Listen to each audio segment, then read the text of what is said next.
Hi everyone, I'm doing 3 looks, this time using Radiant Reflection.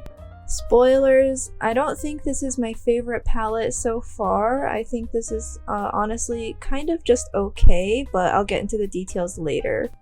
So for this first look, I wanted to contrast the earth-toned matte with the greens. I thought that would make for a fun kind of earth-inspired look. You can see here that this matte, of course, is just of stellar quality. I felt like I didn't have to work hard at all to make it diffuse and blend it out. I could have packed it on way more if I wanted, but I wanted to keep it diffuse for now. So even though this is the dark version, you can see I can definitely make these shadows work really well for me.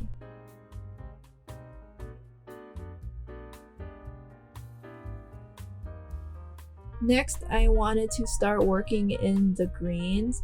I initially was going to just keep it concentrated on the outer corner, but then I just kind of fluffed my brush everywhere. Honestly, I must have just been having like a brain fart and I wasn't thinking.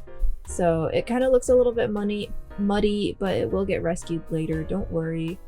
Again, this green shade is just so easy for me to work with. It diffuses really easily and it builds really well. So here I am just kind of continuing to work on the green until I get it to the level and the shape that I like.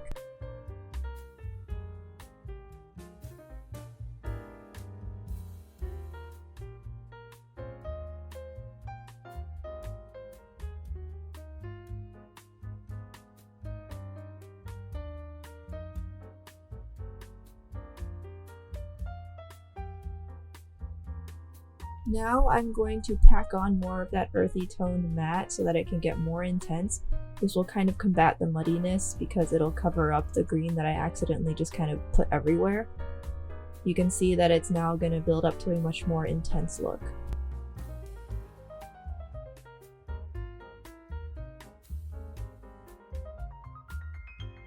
And then I'm just going to work in some more of the green until it's all at the level that I want. Now I want to start working in some metallics. So first for the inner corner, I wanted to just put something pretty simple and plain on the inner corner. I always like having the inner corner be brighter than everything else. Honestly, I could have stopped the look here for a fun, earthy kind of touch, but I still wanted to fuss around with some more of the colors. It ended up really changing the overall appearance of the look, and I'm not so sure if it was in a good way or not, but you'll see what I mean very shortly.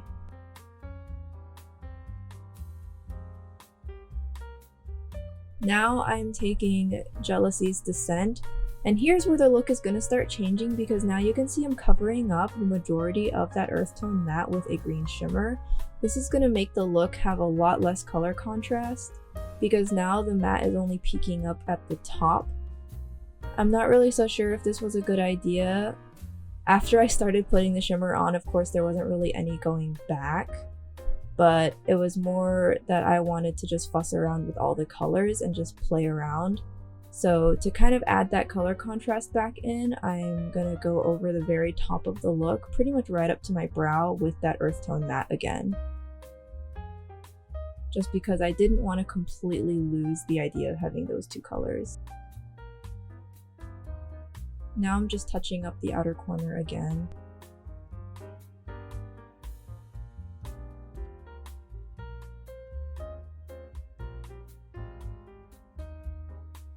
And this is what the eyeshadow is going to look like, especially after the lashes definitely, of course, are going to help, as well as the rest of the face. Overall, it's not a bad look, it just definitely has a different character than from what I intended, and I think it would have looked just fine if I had ignored the green metallic.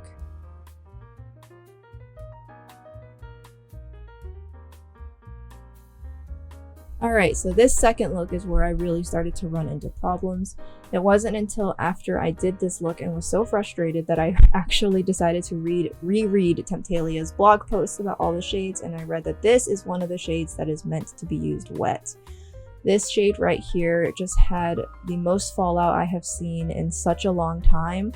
Honestly, it was insane. This light blue shade was fine, but the initial shade you can see me using that I was trying to make the point shade of this look, you're gonna see me brushing away a lot of fallout a lot throughout this entire look. I just definitely was not happy with that amount of fallout. I felt like I had blue flecks all over my face. I felt like it had just completely ruined my base. So if you're going to use this shade, use a glitter glue or use a wet brush. Even with a finger, I still found I had unacceptably high levels of fallout. You also should probably just do your eyes first, which is not something I usually do. I just, was very disappointed with this particular shade, and even after reading her blog, I just don't really like that this has to have so much fallout and needs so much effort to make work.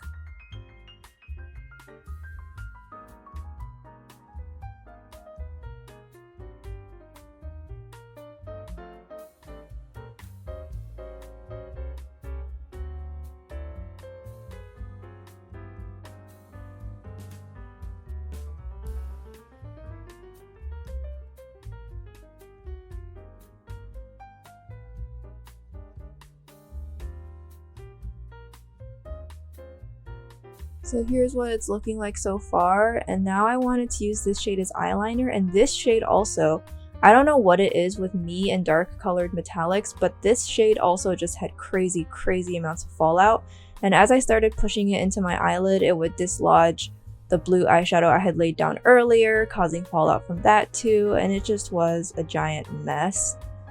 I really don't know how I could put this shimmer all over my eyelid. I feel like it would just make the entire rest of my face turn purple.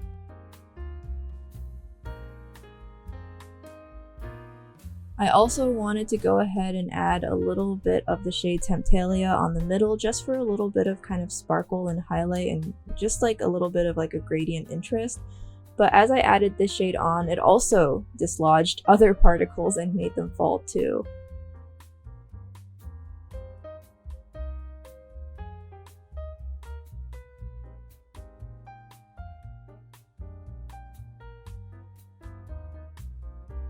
I ended up having to go back over my entire face with more concealer and powder again just to cover up all that fallout. In the end, it looks fine. This look looks fine, especially with the heavy blush that I put on, but yeah, I just found that that blue was so disappointing. I don't really know if I'd want to have to put that much effort into that shade again.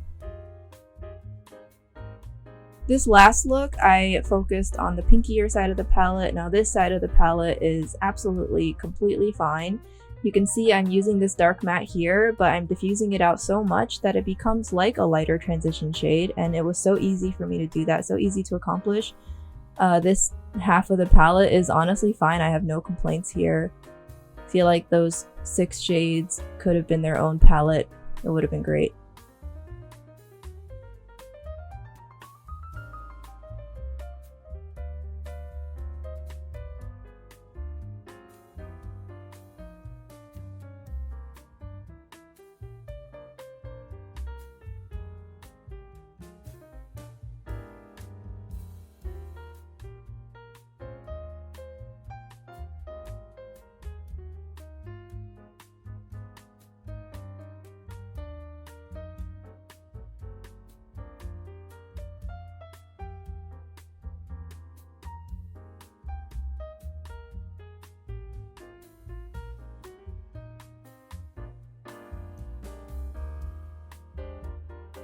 Now I'm going back in with the shade Temptalia again, and I'm using this on the inner third of the upper eyelid.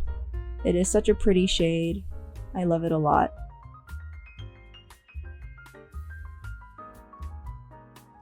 Now I'm going to be using this darker, more red toned pink.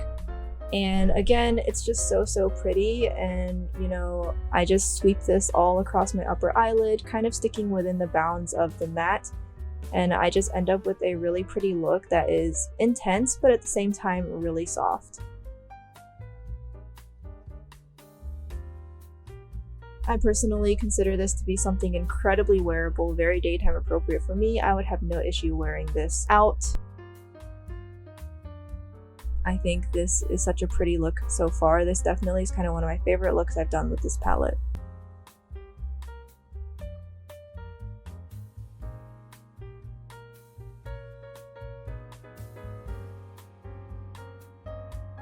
Now I'm going to be using a different colored shimmer on the outer corner of my lower lash line. I'm mostly just doing this just to play around with more colors.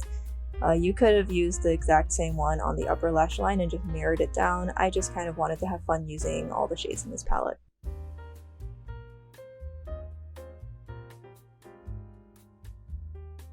And that's this look complete. However, the lashes are terrible. These are House of Lash lashes. The band is absolutely awful. I will never use these again. It's making the lashes point straight up at the sky, and I tried to push them down and it didn't work out. I'm so mad that out of all the looks that have bad lashes, this was the one. But yeah, I hope you enjoyed this video, and I'll see you in the next one.